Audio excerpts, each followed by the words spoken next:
Este é o Poder Entrevista. Eu sou Marina Barbosa, repórter do Poder 360 e vou entrevistar o CEO da Boa Safra Sementes, Marino Colpo. Marino Colpo tem 37 anos, é sócio fundador e CEO da Boa Safra Sementes, empresa que é líder na produção de sementes de soja no Brasil e uma das poucas representantes do agronegócio na Bolsa de Valores de São Paulo. Marino, obrigada por ter aceitado nosso convite. Muito obrigado, Marina. Agradeço também a todos os web espectadores que assistem a este programa. Esta entrevista está sendo gravada no estúdio do Poder 360 em Brasília, em 4 de novembro de 2021. Para ficar sempre bem informado, inscreva-se no canal do Poder 360, ative as notificações e não perca nenhuma informação relevante. Marino, muitas empresas entraram na Bolsa esse ano e têm visto suas ações se desvalorizarem por conta do nervosismo dos mercados. A Boa Safra é uma exceção. Ela entrou na Bolsa em abril e suas ações se valorizaram quase 40% desde então. A que se deve esse bom resultado? Então, Marina, na verdade a gente não tem certeza, né, mas a gente acredita que tenham alguns pontos. Um dos pontos é que a Boa Safra ela é uma empresa ligada ao agronegócio. E o agro tem essa tradição de ser um setor muito resiliente, principalmente em momentos de crise. Então, assim, todas as crises que você teve, então desde da explosão da bolha das .coms, né, no ano 2000, depois a crise de 2008 subprime, e inclusive a última crise agora do Covid, ou crashes assim, que você tem no mercado, tem uma espécie de uma necessidade básica, que é a de alimentação, né, das pessoas, e essa necessidade não muda. Então você, de fato, tem essas empresas que se comportam bem, e o que eu senti, tá, do nosso IPO é que, uma verdade, é que existem poucas empresas de agro na Bolsa. Tá? Então, um setor muito mal representado ainda, né? Muito importante para o Brasil, 26% do PIB brasileiro é agro, e na Bolsa a gente é menos do que 2%, um ponto alguma coisa. Então, existe todo esse espaço, e eu vejo que o investidor entende isso, e hoje a gente tem uma base de acionistas muito grande, ela está crescendo, tá? Então a gente fez o IPO com 17 mil CPFs, né? 17 mil sócios, e hoje a gente já está passando dos 40 mil sócios, e é um motivo de muito orgulho para a gente. E o que eu acredito nisso? É que realmente o investidor quer se diversificar, quer participar desse ramo da economia, que o Brasil é tão sólido, que o Brasil é tão competitivo. Eu acho que tem um segundo ponto, que é um ponto mais da Boa Safra em específico, que assim, ao contrário de muitas empresas, tá? E não estou falando de todas, mas assim, muitas empresas elas fazem um IPO, né? E você tem, você pode ser primário ou secundário. O primário é que o dinheiro vai para a empresa, o secundário é que o dinheiro vai para um dos controladores da empresa.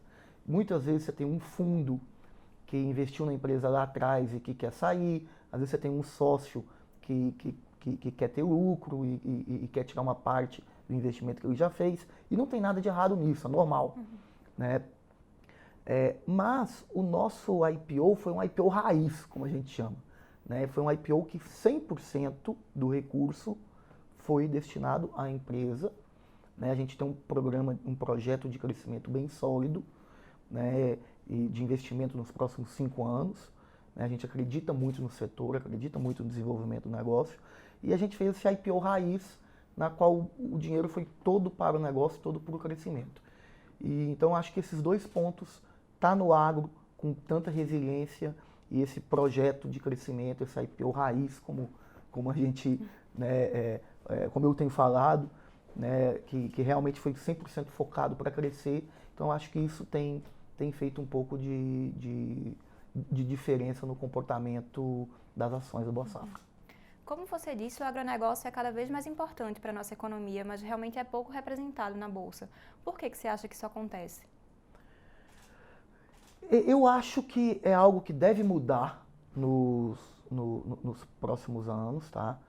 É, e o agronegócio, ele, na verdade, ele, apesar de você, se você olhar, ele já vem crescendo há 30 anos, ele realmente, nos últimos 10 anos, ele tem ganhado toda essa força. Tá? Então, assim, as produtividades estão aumentando, você vê o Brasil na liderança de tecnologia. Então, assim, as fazendas, os produtores hoje, eles não perdem nada para nenhum produtor em nenhum lugar do mundo, né? E você tem todo esse desenvolvimento tecnológico no agro e o que tem dado toda essa pujança para o PIB, essa pujança para o agronegócio. No mais, você tem uma forte demanda global que vem crescendo, tá?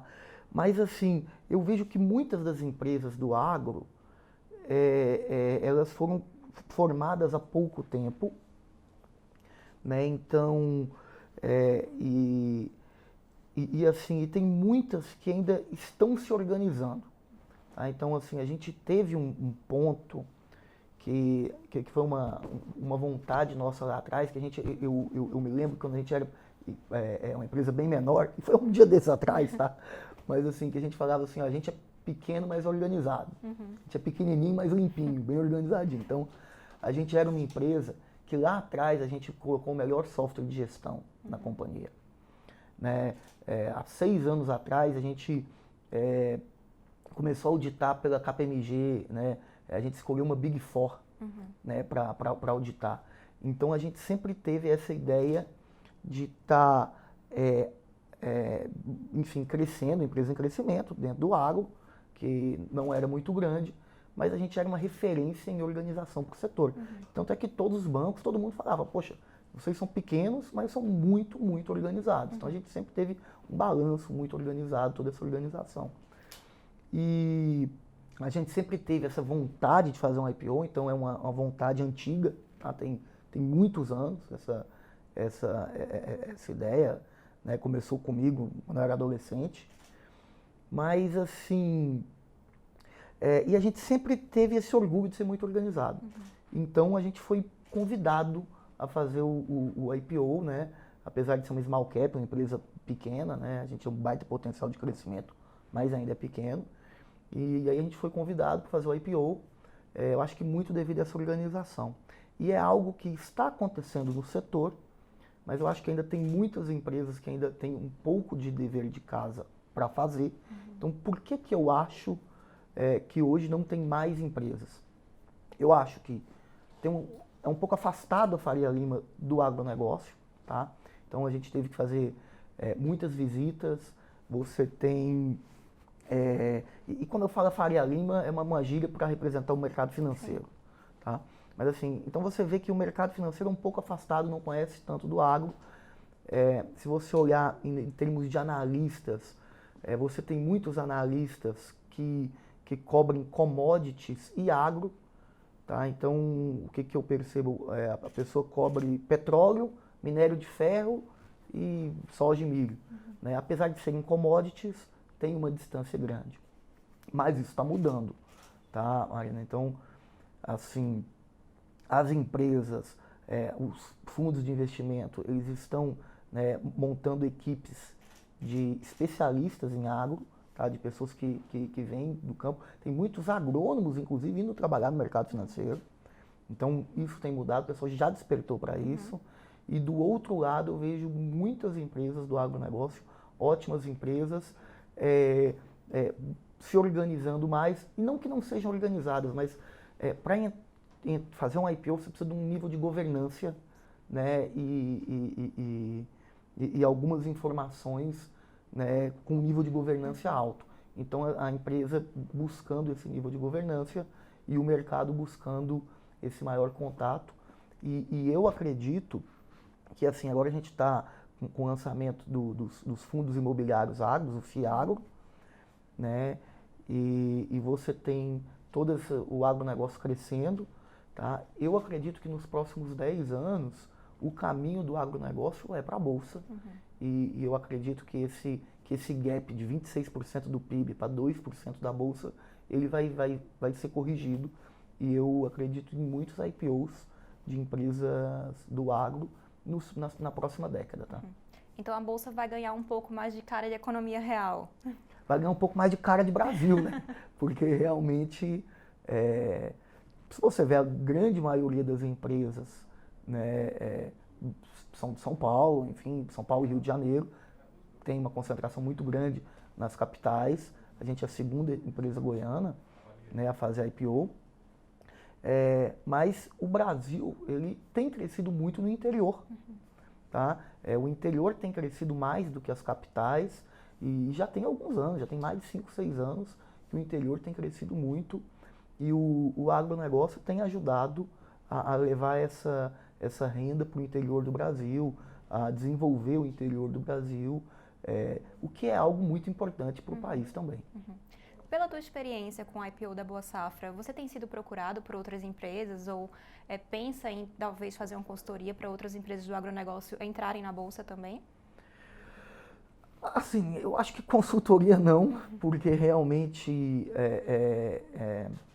Comandar uma empresa já dá muito trabalho, né? Já dá muito trabalho, então a gente tem... o tempo é muito escasso e a gente tem um projeto de crescimento, né, e a gente abrange 14 estados. Então a gente é uma empresa que hoje atua muito forte no Centro-Oeste, mas estamos crescendo e para você ter essa abrangência nacional, você tem que rodar bastante e o Brasil é um país colossal, né, gigante.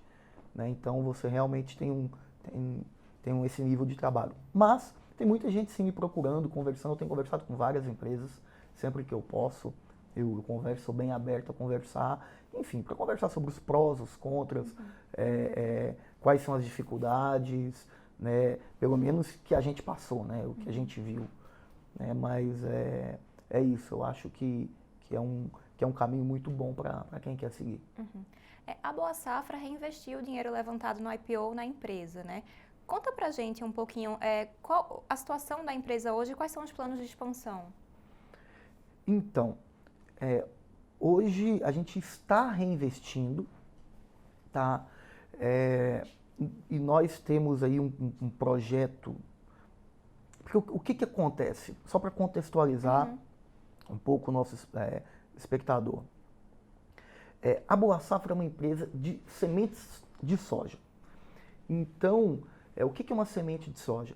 Basicamente é o seguinte, quando um produtor rural ele tem uma fazenda, né, e ele quer plantar, ele precisa comprar insumos. Então ele compra o fertilizante, né, os defensivos e a semente. A semente é um grão de soja que ele é vivo e ele é capaz de nascer. E é o que a gente vende, um grão vivo com essa capacidade, alta capacidade de nascer. Então isso coloca a Boa Safra ali no comecinho da cadeia. A gente é o primeiro, né? A gente vende a semente para quem vai plantar. Então o nosso negócio não é a soja que vai ser exportada, que ela vai virar farelo, ração, cosméticos, tinta, enfim, né? Toda essa soja que tem essa utilidade industrial. A gente produz uma soja viva para o produtor que quer plantar, né? Só que isso tem crescido muito, porque a gente tem vendido uma soja com uma alta tecnologia, né? Ela é uma soja com uma alta capacidade de nascer, a gente chama de germinação, a capacidade de germinar. E o que o produtor quer? Como o custo da lavoura é caro, tem sido cada vez mais caro, ele quer pôr um grão, uma soja, que nasça todos os grãos ali. Então, se você planta 14 grãos por metro, você quer que nasça 14, 13, mas não 10, 11 pés de soja. Né? Você vai colher mais, colher melhor, se todos os grãos nascerem. Então, isso é o que o nosso cliente busca. E, dito isso, a gente tem tido um crescimento muito forte. Tá? Nos últimos anos, a gente cresceu em média 38% ao ano. Tá? E nos últimos 10 anos. Tá? Então, realmente, há muito tempo a gente vem num crescimento forte.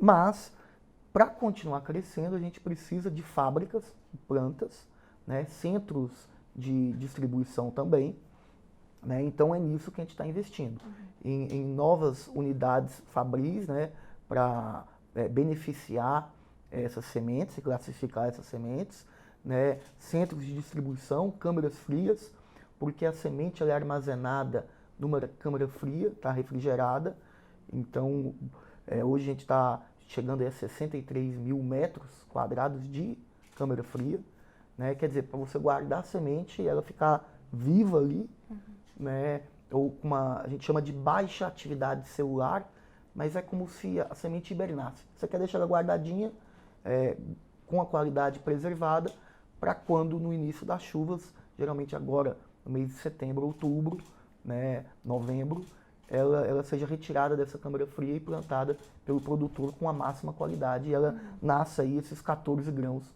por metro, 13, 14 grãos por metro. Esse é o objetivo, então a gente precisa investir. Hoje nós estamos investindo em 3 unidades, tá? A gente está ampliando a unidade do Goiás, ampliando a unidade de Minas, construindo uma unidade nova na Bahia. E para o ano que vem, a gente já tem mais 3 unidades, uma unidade nova e 2 CDs, que a gente está iniciando o investimento, e nos próximos 5 anos são um total de 12 novas plantas. Tá? São 5 plantas e 7 centros de distribuição, tá? Dividido aí nos principais estados produtores brasileiros, aí, que são basicamente 14 estados.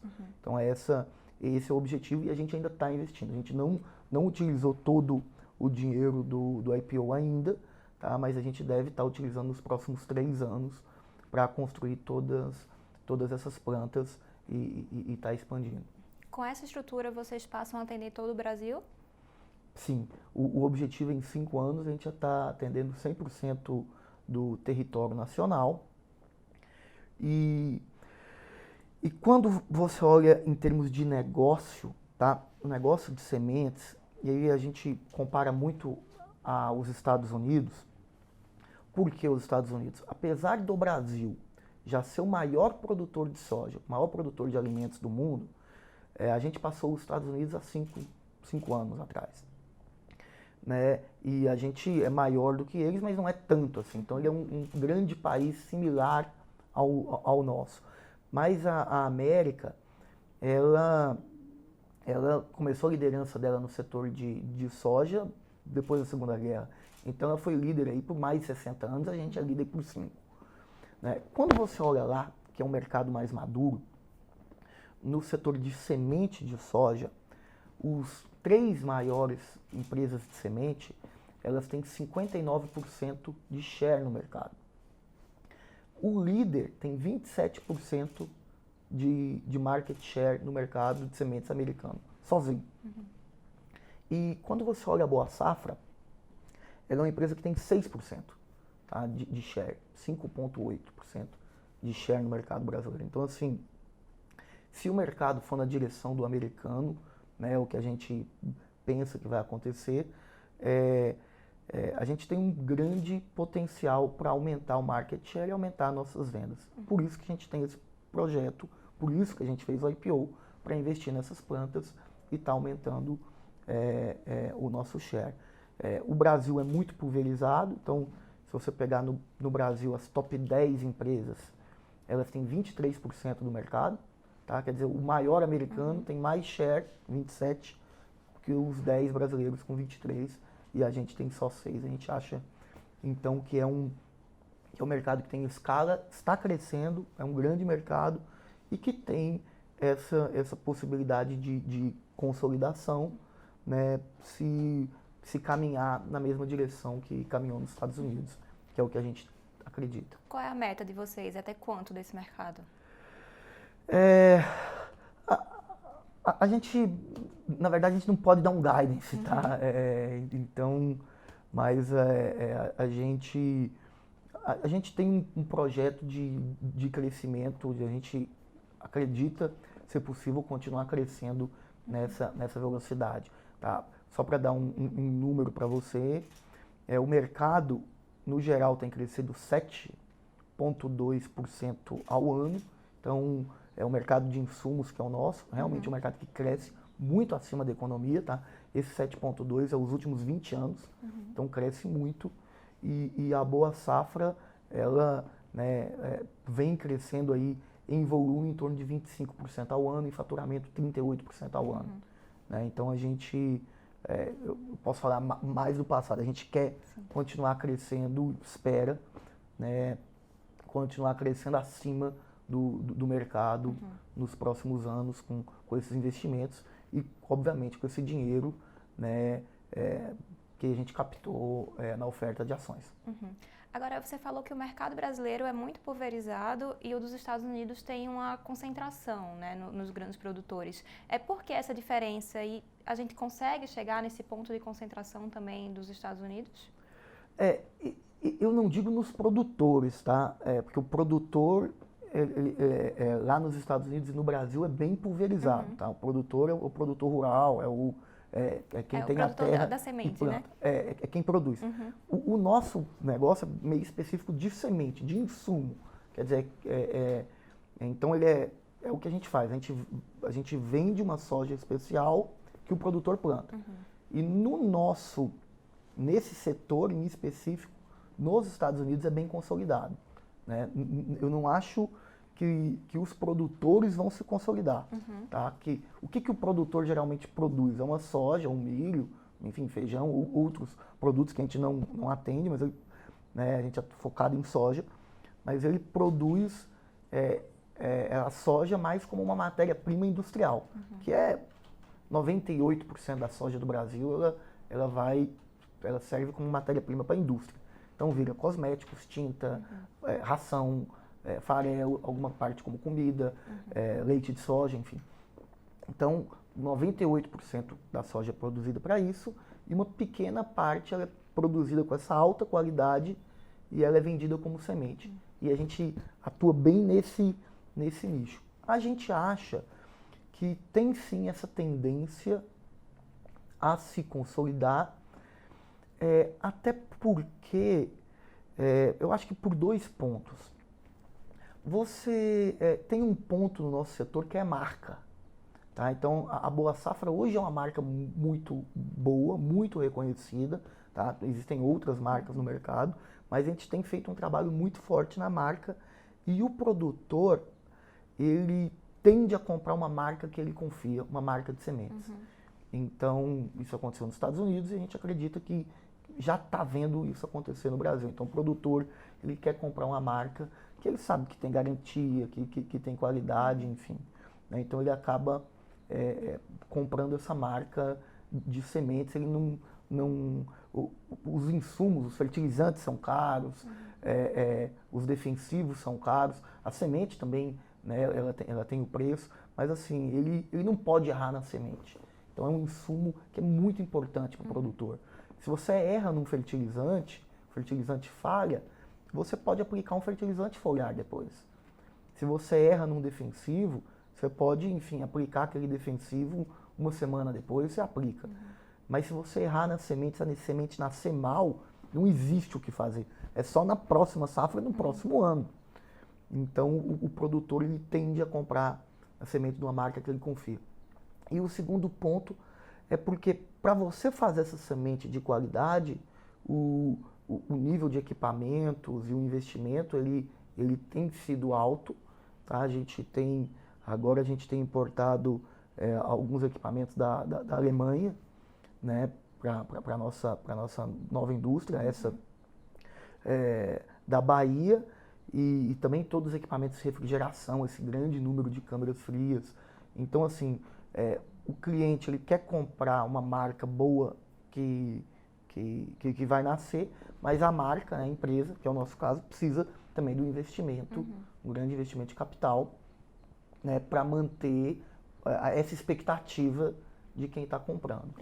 E por isso eu acho que, por ser um setor intensivo em capital e de marca, ele pode se consolidar no futuro, como aconteceu nos Estados Unidos. Para aumentar o share, além dessas fábricas, vocês pensam em fazer fusões ou aquisições? Olha, a gente está olhando, tá? Então a gente tem algumas conversas iniciadas, tá? A gente também tem a construção de CDs, que são centros de distribuição para estar mais perto do produtor, mas a aquisição é um caminho. A gente tem olhado bastante essa possibilidade. Hoje uma grande discussão é o preço. A gente tem olhado, a gente tem achado que está tudo um pouco caro, tá? Mas se a gente achar alguma coisa dentro de um preço certo, a gente tem muita vontade de fazer sim. E vocês avaliam a nova emissão de ações ou por enquanto o caixa tem sido suficiente para esses planos? Por enquanto sim, tá?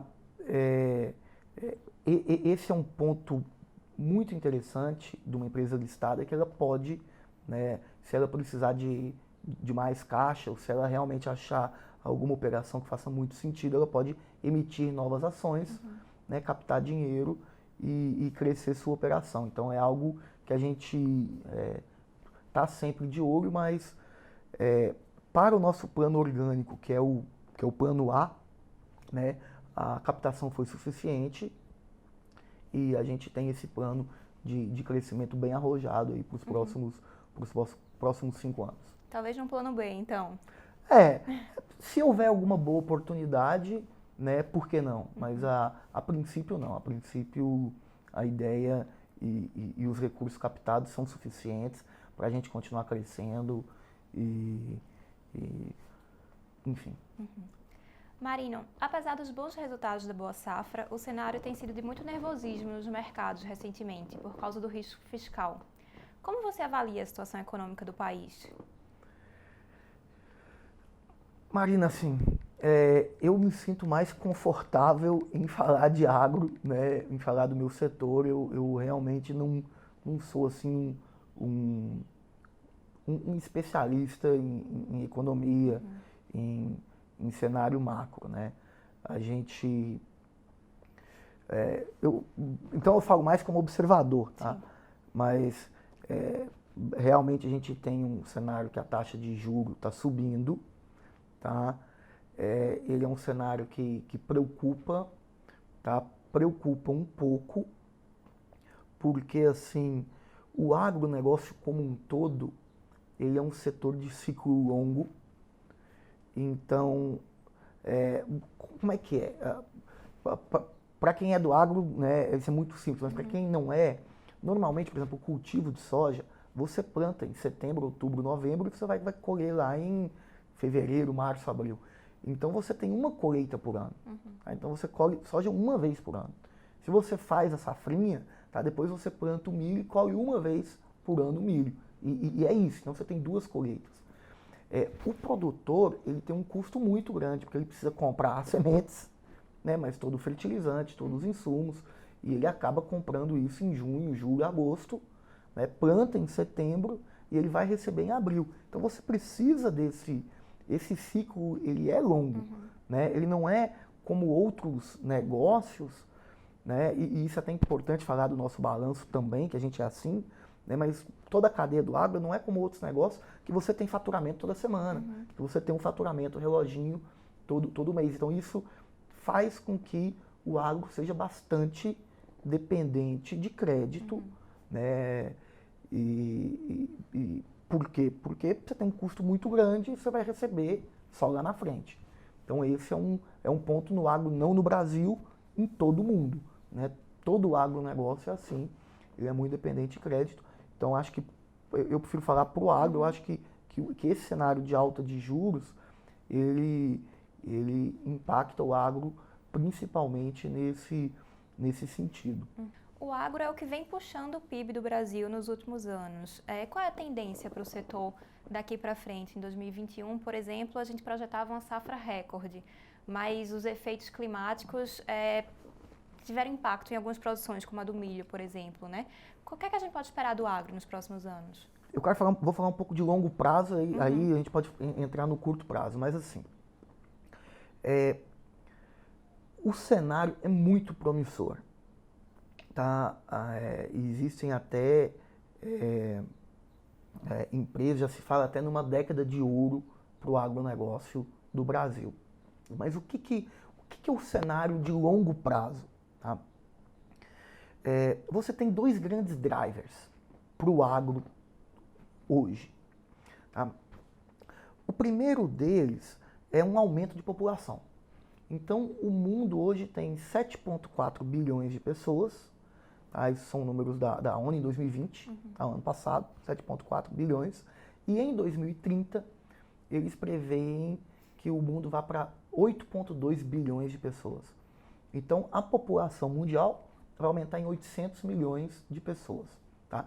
E, obviamente, essas pessoas vão precisar comer, vão precisar de alimentos, vão precisar de produtos, toda essa cadeia do agro, né? Que enfim, produz tantos produtos assim. Né? Então, essa é uma necessidade.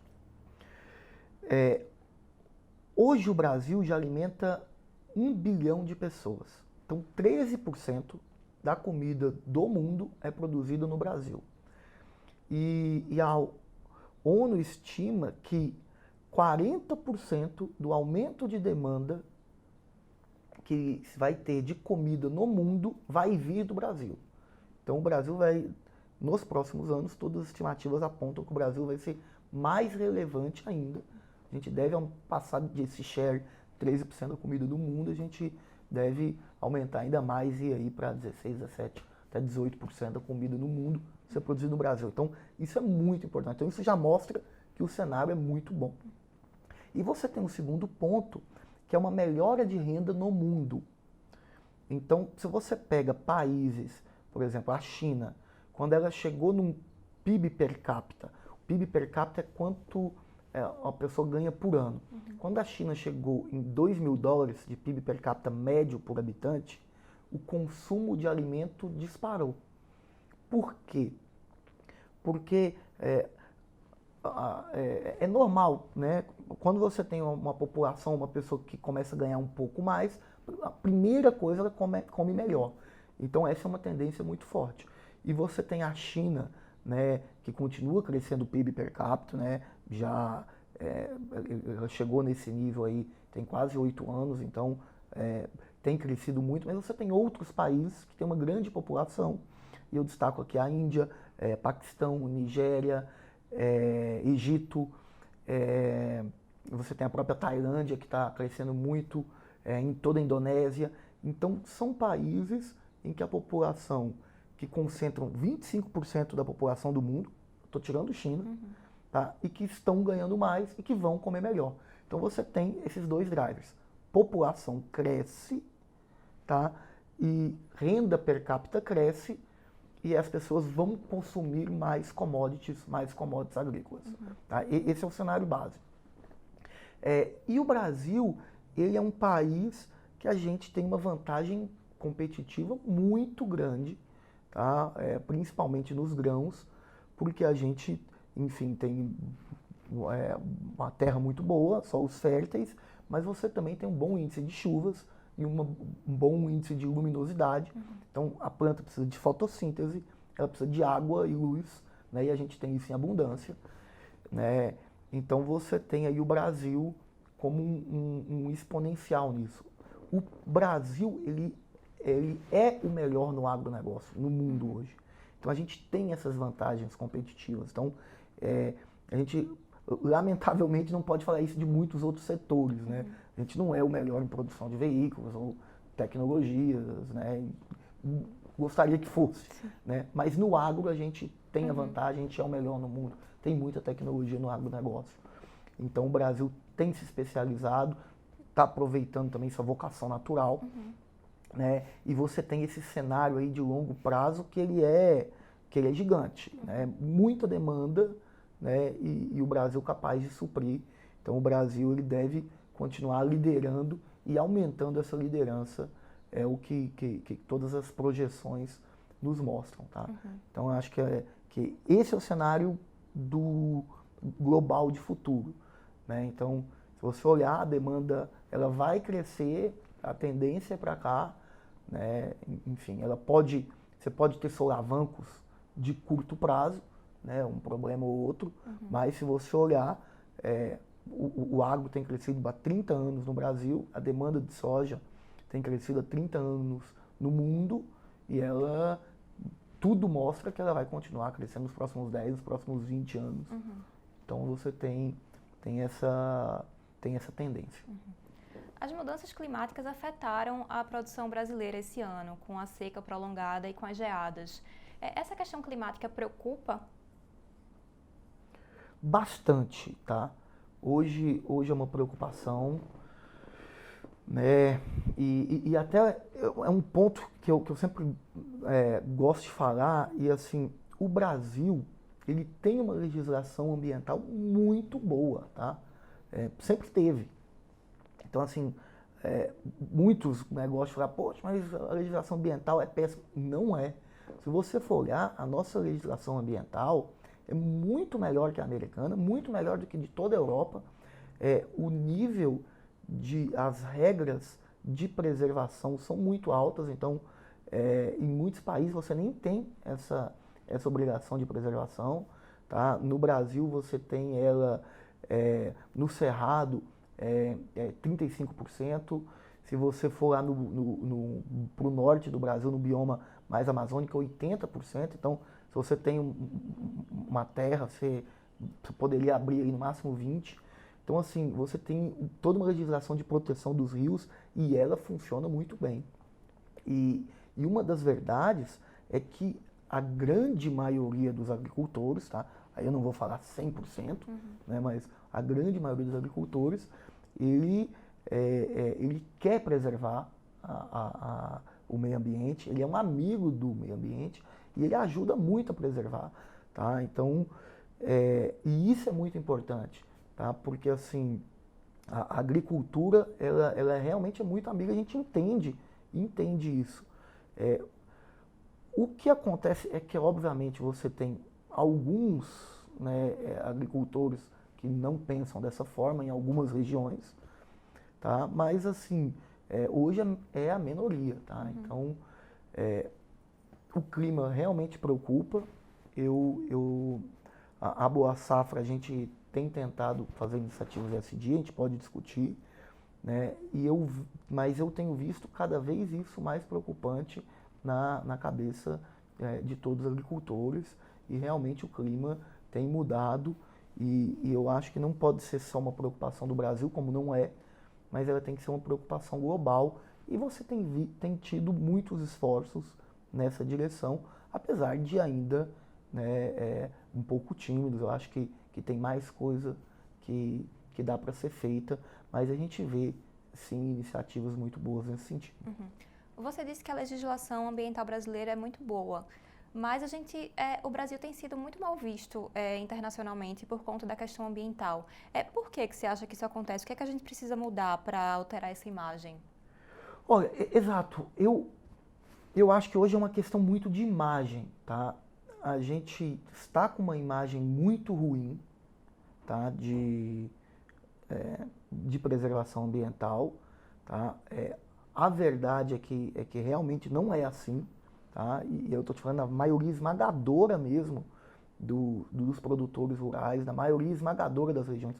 É lógico que você tem alguns problemas focalizados, você tem alguns problemas aí de desmate ilegal, você tem problema sei lá, garimpos em áreas preservadas, você tem um problema de desmatamento porque tem árvores, né, madeiras de lei que valem muito, então o pessoal acaba desmatando em algumas regiões, mas não dá para dizer que isso é um problema aqui no Centro-Oeste, né, que isso é um problema ali no Nordeste, o estado está crescendo. Então, realmente não é, isso é um problema localizado, tá? Para mim é um caso mais de crime ambiental, né, e de realmente lidar com o crime, do que necessariamente, né, você tem aí uma pressão do agro, né, a favor do desmate. Então não é bem, realmente ao contrário, é uma preocupação muito grande de muitos produtores que eu tenho conversado. Né? Mas assim, de fato, a gente tem uma imagem muito ruim hoje, né? E eu acho que tem uma falha até da própria cadeia do agronegócio. A gente teria que trabalhar um pouco melhor esse posicionamento, um pouco melhor essa mídia, porque assim, eu visito fazendas em vários países. Nos Estados Unidos, a nível de reserva lá é zero. O pessoal às vezes planta do lado do rio, né? Então, e você for na Europa, a Europa já desmatou suas terras, não foi agora, tem 500 anos, né? Então, assim, o que tem de mata nativa nos Estados Unidos e na Europa não se compara com o que tem no Brasil. E eu acho que no Brasil tem que preservar, sim, a gente tem uma boa legislação, apesar de, como eu te falei, em algumas regiões você tem problemas pontuais que de fato existem, né? E é um desafio aí para o país. E para o agro, eu acho que é um desafio trabalhar melhor essa imagem. E, na minha opinião, é algo que o agronegócio precisa trabalhar melhor essa imagem, né? E continuar fazendo iniciativas também, né? Além de uma comunicação melhor do setor, o senhor acha que poderia haver também mais fiscalização e uma comunicação mais adequada do governo também? Isso poderia ajudar? Assim, vamos lá.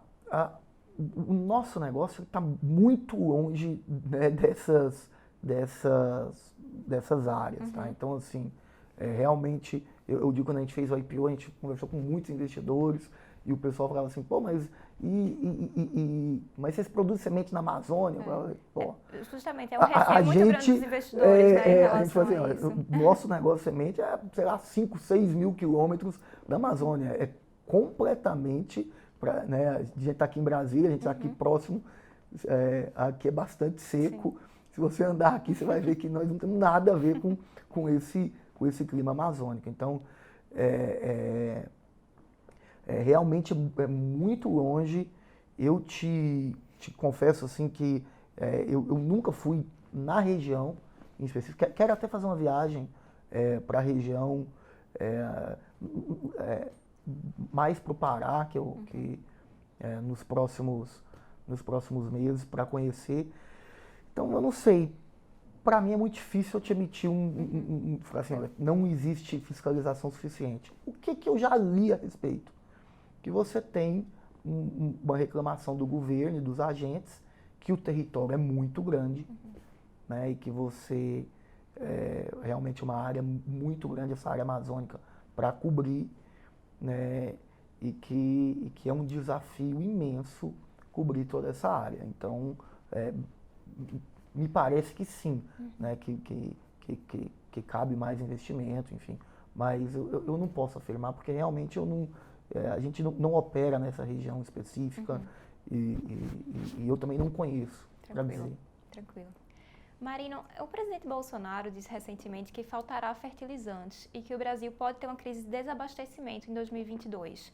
Você, que é do setor, você avalia que realmente há esse risco? Hoje é uma grande preocupação, tá? E eu quero falar um pouco mais da cultura da soja Bom, vamos aqui, tá? Um pouco para pontuar. A safra, ela está sendo plantada agora, tá? E está indo muito bem. Então você teve aí setembro plantando Mato Grosso, tá? Nos meses mês de outubro você plantou Goiás, Minas, São Paulo, tá? Essa região mais baixa do país. E em novembro você está plantando o norte, tá? Então Tocantins, Bahia, Maranhão, Piauí, né, Pará. Então os números mostram que a safra está indo muito bem, tá? O plantio está indo muito bem, o nosso próprio, né, embarque de sementes está indo bem. Então, a condução da safra esse ano está indo muito bem.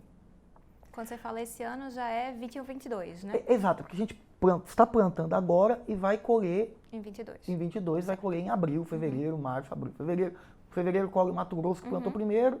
Março colhe aqui a nossa região do centro aqui. E abril colhe mais o norte do país, tá? Norte e nordeste do país. Então é mais ou menos essa o rascunho. Só que assim, esses agricultores já compraram os seus insumos e já compraram os fertilizantes. Então, a maioria dos agricultores que plantou agora já está com esse insumo há 2, 3 meses ou 4 meses dentro de casa.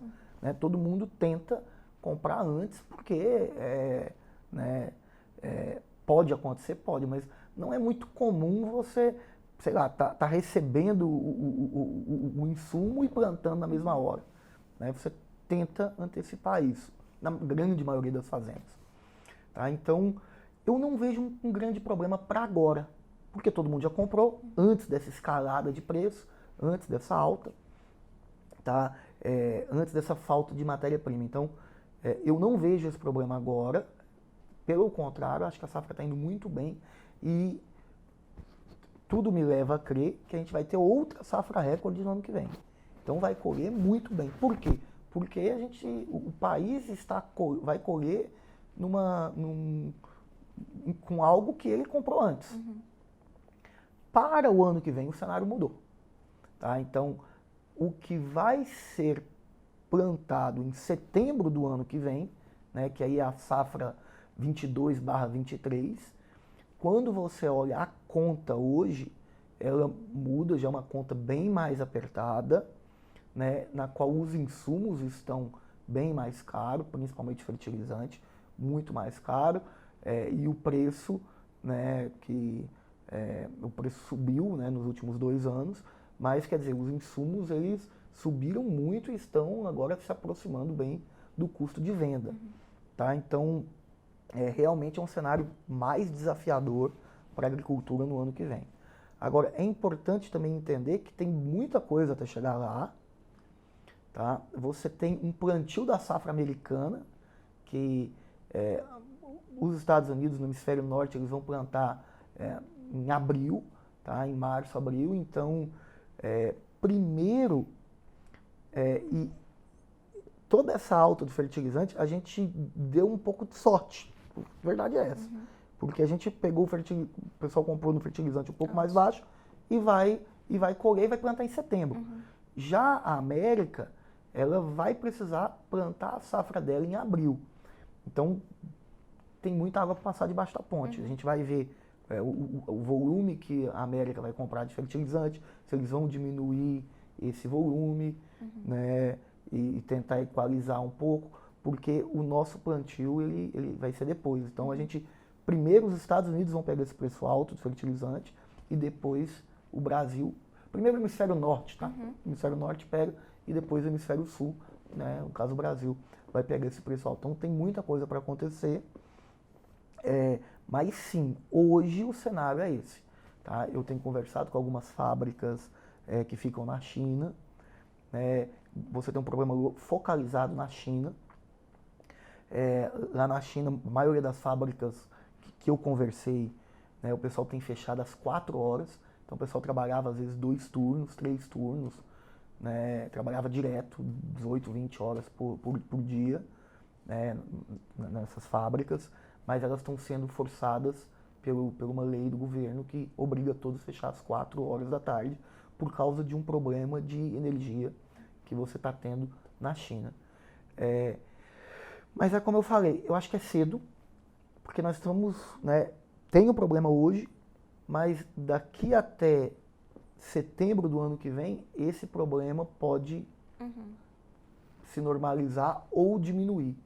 Né? Então ainda tem bastante tempo. Tá? Marino, os alimentos foram um dos grandes vilões da inflação nos últimos meses. Agora a gente tem esse risco de uma possível crise de fertilizantes, além dos preços das commodities. Qual a tendência de preços para os próximos meses? Assim, é muito difícil de cravar, né? Mas eu acho que tudo me parece que o mercado é firme. Tá? Eu acho que subiu bastante. Eu honestamente não acho que continua subindo. Tá? Eu acho que a gente tem uma tendência mais de manter os preços, tá? Principalmente para a soja, que realmente é o que a gente é focado. Eu acho que tem uma tendência mais de manter do que uma tendência mais de continuar subindo. Mas assim, de fato, a gente está passando por uma crise que a gente não vou dizer que nunca passou antes, porque o mundo passou por várias pandemias, né? Mas digamos que nesse mundo moderno, a última foi em 1916, não existia toda essa globalização. Mas nesse mundo moderno, na qual você tem esses países especializados e toda essa correlação, realmente a gente não tinha passado por uma crise como essa, e isso tem bagunçado as cadeias globais em todos os sentidos. Você tem, no próprio agro, você tem dificuldade hoje para comprar máquinas, equipamentos, caminhões, né? Então, até para aumentar a produção, você tem esses desafios, os preços de tudo subiu muito. Então, você tem um desarranjo na cadeia global muito grande. Eu acredito que esse desarranjo ele vai se organizar, tá? Talvez demore mais um ano, né? Mas eu acho que ele se organiza melhor ao longo do ano que vem. E aí você vai ter, né, começa a ter uma redução dos custos, porque o capitalismo faz um pouco disso, né? Todo mundo vê que o preço está mais caro, começa a aumentar a produção, a área brasileira de agricultura está crescendo, né? Enfim, todas as empresas de máquinas aí estão tentando produzir mais, as empresas de chip vão tentar produzir mais, as empresas de fertilizantes vão acabar aumentando sua produção em diversas partes do mundo, e eu acho que a coisa tende a se normalizar, se não ao longo do ano que vem, ao longo de 23, eu acho que essas cadeias globais, tá? Elas devem se organizar e a coisa voltar, né? Não digo que a patamares pré-pandemias, mas eu acho que reduzir um pouco, e aí você começa a ter essa competição, enfim. Então ainda vai levar um tempo para ceder um pouco esses preços e eles não devem voltar ao que a gente via antes da pandemia? Na minha opinião, não. Eu acho que eles devem demorar um pouco, eu acho que eles cedem um pouco, mas voltar ao nível pré-pandemia, eu não sei. Né? E eu estou falando de tudo, tá? Sim. Não necessariamente da soja, mas assim, como um todo. Tá? Desde preços aí de, sei lá, móveis, roupas, eletrônicos, veículos e tal. Como eu te falei, não sou especialista, não sou economista, mas é o que eu tenho lido, que as cadeias ainda estão desorganizadas e elas tendem a se organizar melhor, né? Voltar a se organizar e voltar a ter esse ganho de produção. Marino, obrigada pela entrevista. Eu que agradeço, muito obrigado a você, muito obrigado a toda a equipe do Poder 360 e muito obrigado aí a todos os espectadores aí. Chega ao final esta edição do Poder Entrevista. Em nome do jornal digital Poder 360, eu agradeço a Marino Colpo pela entrevista. E agradeço também a todos os web espectadores que assistiram a este programa. Esta entrevista foi gravada no estúdio do Poder 360 em Brasília, em 4 de novembro de 2021. Para ficar sempre bem informado, inscreva-se no canal do Poder 360, ative as notificações e não perca nenhuma informação relevante. Muito obrigada e até a próxima!